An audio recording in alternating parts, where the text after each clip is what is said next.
salivares são classificadas de acordo com o local de eliminação e secreção como exócrinas, ou seja, o produto, que no caso é a saliva, é transportado até a superfície por ductos.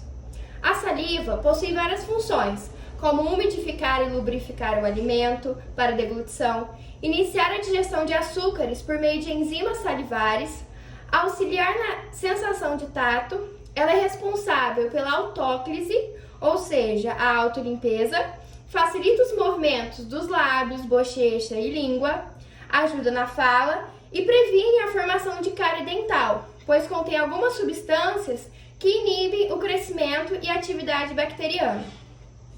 O pH da saliva é levemente ácido. Se o pH aumenta, seus componentes inorgânicos, como o carbonato de cálcio e o sulfato de cálcio, são depositados sobre o dente como tártaro e podem também formar cálculos salivares nas glândulas e nos seus ductos.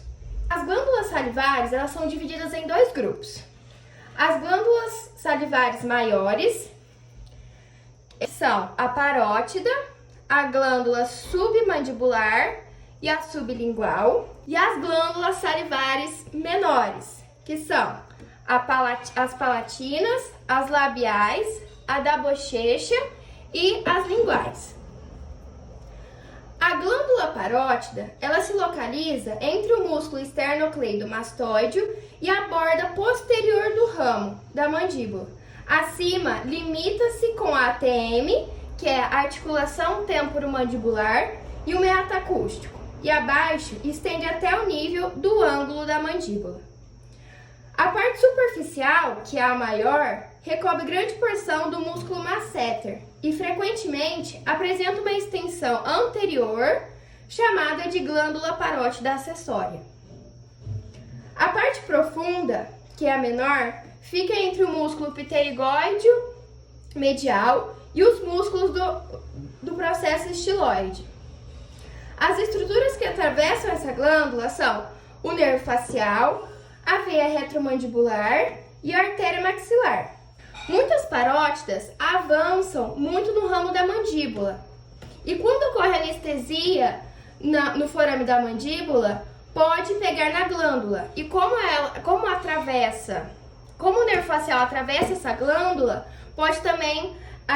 ele também pode ser atingido, paralisando uma parte do rosto por um determinado tempo. A parótida ela é completamente envolvida por uma fáscia parotídea, que se prende no arco zigomático e no processo estiloide. E ela se junta com a fáscia massetérica e a fáscia do músculo esternocleidomastoideo. Assim, ela forma um compartimento fechado que é responsável pela intensa dor causada pelo edema inflamatório da glândula, ou seja, quando a glândula fica inchada. O ducto parotídeo passa pelo masseter, perfura o corpo adiposo da bochecha e em seguida o músculo bucinador, para abrir na mucosa jugal, próximo ao segundo molar superior, no qual existe uma saliência, chamada de papila parotídea.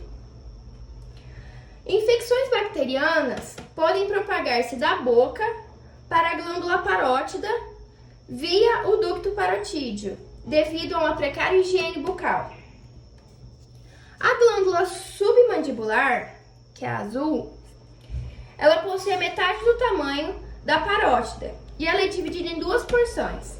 A primeira é uma superficial, arredondada, contínua, e a outra é a menor, que constitui um prolongamento profundo. A sua superfície ela não é lisa, pois é composta por um número de lóbulos unido entre si por um tecido conjuntivo. A parte da porção superficial está em contato com a fóvea submandibular e, portanto, ela fica oculta acima da mandíbula. A parte visível ela é coberta apenas pelo músculo platisma e pela pele. Medialmente, essa glândula está em contato com os músculos mileóideo e o ioglosso. O ducto submandibular, ele abre-se na carúncula sublingual, que é ao lado do freio da língua. A glândula sublingual, que é a verde, ela se situa no soalho da boca, sobre o músculo mileóideo. e faz saliência na mucosa. E essa saliência ela é chamada de prega sublingual. Ela é um corpo alongado e achatado e fica em contato com a fóvea sublingual, com o ducto submandibular, o nervo lingual e o músculo genioglosso. Ela não possui ducto único, ela possui uma dúzia de ductos sublinguais menores que se abrem na prega sublingual. E entre eles há um ducto maior, que é chamado de ducto sublingual maior, que se junta ao ducto da submandibular ou se abre próximo a ele na carúncula sublingual. As glândulas labiais, elas se situam na submucosa dos lábios, superior e inferior. Elas são pequenas e numerosas e formam uma camada quase contínua entre a mucosa e o músculo orbicular da boca.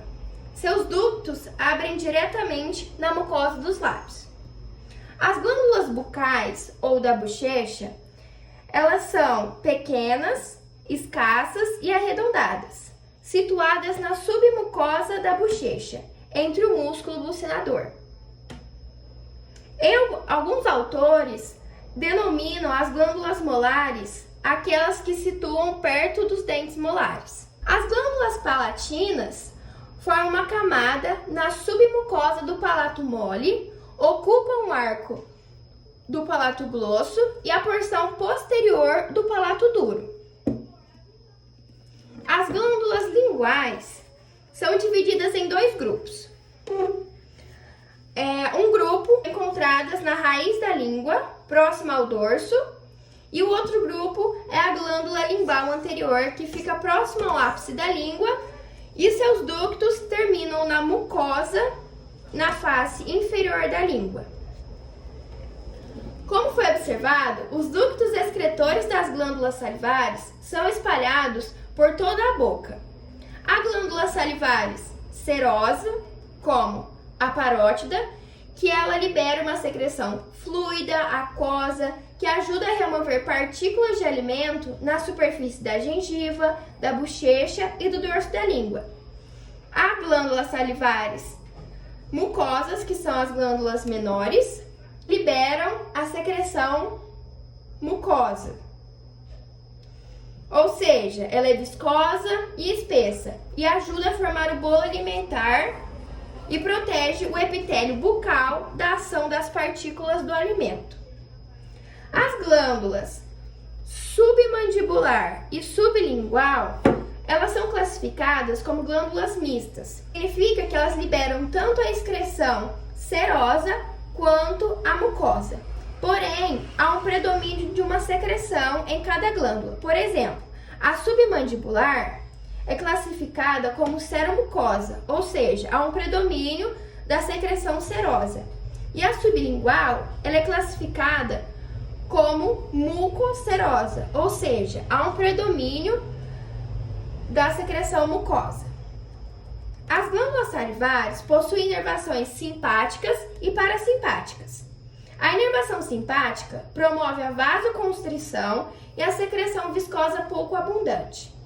Ela é inervada pelos nervos espinhais. A inervação parasimpática promove a vasodilatação, a secreção fluida e abundante.